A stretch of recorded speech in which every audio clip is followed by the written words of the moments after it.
છોટાઉદેપુર પંથકમાં આદિવાસીઓના સૌથી મોટા અને પારંપરિક ગણાતા હોળીના તહેવાર પૂર્વે ભંગુરિયાના મેળા યોજાઈ રહ્યા છે। છોટાઉદેપુર પંથકમાં દરેક ગામમાં જુદા જુદા દિવસે ભરાતા અઠવાડિક હાટ બજારના દિવસે ભંગુરિયાનો મેળો ભરાય છે, જેમાં આદિવાસીઓ મોટી સંખ્યામાં જુદા જુદા ગામની અલગ અલગ ટુકડીઓ બનાવી પરંપરા મુજબ ટીમલી પર નાચતા કૂદતા જોવા મળે છે।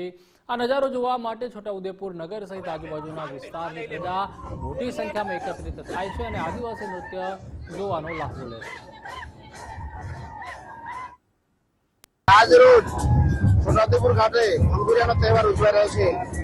હોળી પહેલા આદિવાસી વિસ્તારમાં પોતપોતાના વિસ્તારમાં જેવા કે છોટાઉદેપુર, ખવાડ, રંગપુર, અલીરાજપુર તેમજ આજુબાજુના વિસ્તારમાં આ ભંગુરિયાનો તહેવાર દર વર્ષે ઉજવાયો હોય છે। ત્યારે દર વર્ષની જેમ આજે આદિવાસી પોતાના વિસ્તારમાં જે દરેક જગ્યા છોટાઉદેપુર આજે છે એમાં પોતાના આગવી વેશભૂષામાં વાજિંત્રો સાથે પોતાની સંસ્કૃતિ મુજબ ખૂબ જ ઢોલ નગારા સાથે પોતાનો આદિવાસી તહેવાર જે ભંગુરિયો કહેવાય તે ખૂબ જ મોજથી ઉજવી રહ્યા છે।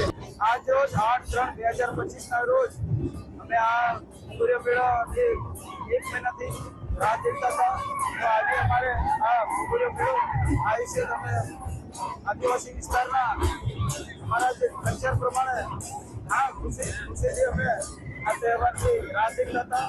આજે આ અમે ભંગુરિયો મેળો ખૂબ ખુશીથી મનાવીએ છીએ અને અમારા આદિવાસી વિસ્તારના હરેક જવાનો, બુજુર્ગો અને ભાઈ બહેનો બધા ખુશથી ભંગુરિયો મેળો દેશી આમ કરી।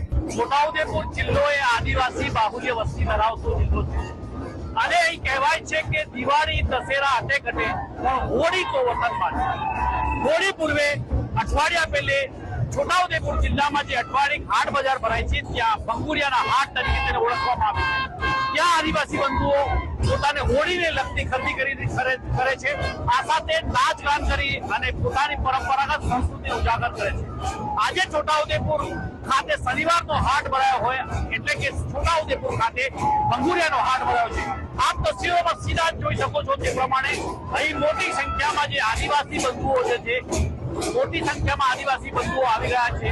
ઢોલ, તાશા, નગારા સાથે, વાંસળી વાદન સાથે અહીં આવી પહોંચ્યા છે, નાચ ગાન કરી રહ્યા છે, ઝૂમી રહ્યા છે।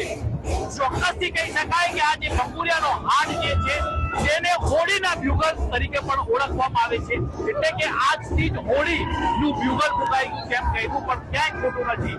તોફીક શેખ, ગુજરાત ફર્સ્ટ, છોટાઉદેપુર।